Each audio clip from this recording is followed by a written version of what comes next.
નમસ્કાર મિત્રો, અમારા વિડીયોમાં આપનું હાર્દિક સ્વાગત છે। જો અમારી વાત પસંદ આવે તો અમારી ચેનલ લાઇક, શેર અને સબસ્ક્રાઈબ કરવાનું ભૂલશો નહીં। છોકરાને નોકરી મળે એટલે તરત જ સગાઈ માટે દરખાસ્તો આવવા માંડે। પરેશને પણ એવું જ થયું। મા દીકરાને લાગ્યું કે બહુ ના પાડીએ તો સમાજમાં ખરાબ છાપ પડે, સારું લાગે તો કરી લઈએ એમ વિચારી 2-3 ઠેકાણા જોયા। મોટી બેને બતાવેલી છોકરી રત્ના એને પસંદ આવી। એ BAના છેલ્લા વર્ષમાં હતી। તેની પરીક્ષા પણ પછી લગ્ન કરવા એવું નક્કી કરી સગાઈની વિધિ કરી લીધી।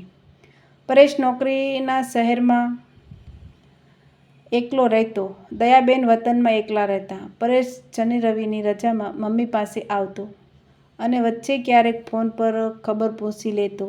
પણ હવે એવું થયું કે દયાબેનને રત્નાના ફોન એકાંતરે દિવસે આવવા લાગ્યા। એક દિવસ દયાબેને ઠપકો આપ્યો, આમ મારું ધ્યાન રાખવામાં તું તારા ભણવામાં બેધ્યાન ના થઈ જતી? રત્નાએ હસીને જવાબ આપ્યો, મને તમારી સાથે વાતો કરવી ગમે છે। જો હું ત્યાં આવીશ ત્યારે તમારું માથું પાકી જાય એટલી વાતો કરીશ। રત્નાની પરીક્ષા પૂરી થઈ, લગ્ન થઈ ગયા, શહેરમાં ઘર વસાવાઈ ગયું। પરિણામ આવ્યું, રત્નાના પ્રથમ વર્ગમાં ઉતરણી થઈ। બધાને આનંદ થઈ ગયો। આજ રત્ના ડાઈ વાતો કરવા લાગી, મમ્મી, આપણે સ્ત્રીઓએ તો ઘર જ સાચવવાનું હોય ને? ઘરમાં બધા રાજી રહે તેમ વર્તન રાખવું જોઈએ, ખરું ને? દયાબેન હસ્યા, સીધી મૂળ વાત પર આવને। શું આજે પરેશે કંઈ ગુસ્સો કર્યો? હું એને ઠપકો આપીશ, બસ? રત્ના તેની પાસે જઈ બેઠી। ના મમ્મી, એવું કાંઈ નથી, પણ એ મને આગળ ભણવાનું ને BEd કરવાનું કહે છે। મને હવે ભણવું ગમતું નથી, મારે નોકરી કરવી નથી। પરેશનો પગાર પણ સારો છે, ઘર સારી રીતે ચલાવતા હું તમારી પાસેથી શીખી જઈશ। મમ્મી, એને કંઈક કહો ને, મને BEd કરવાનું ના કહે, ભણવાની સોરટી, એમ કહી દયાબેન હસ્યા।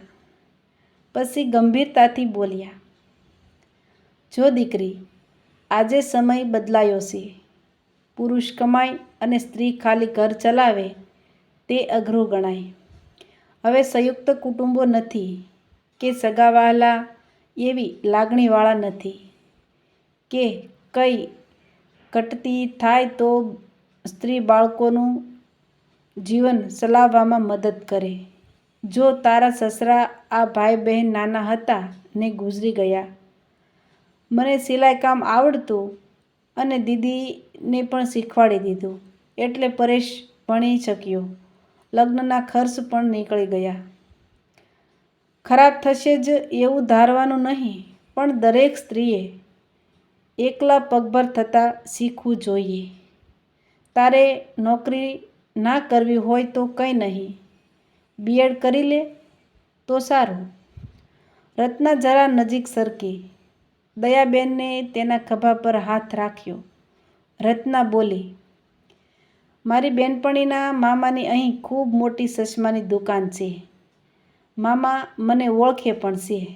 હું એની દુકાને ચશ્માનું કામ શીખવા જાઉં। મામા બીજા કારીગરોને ઘરે કામ મોકલે છે।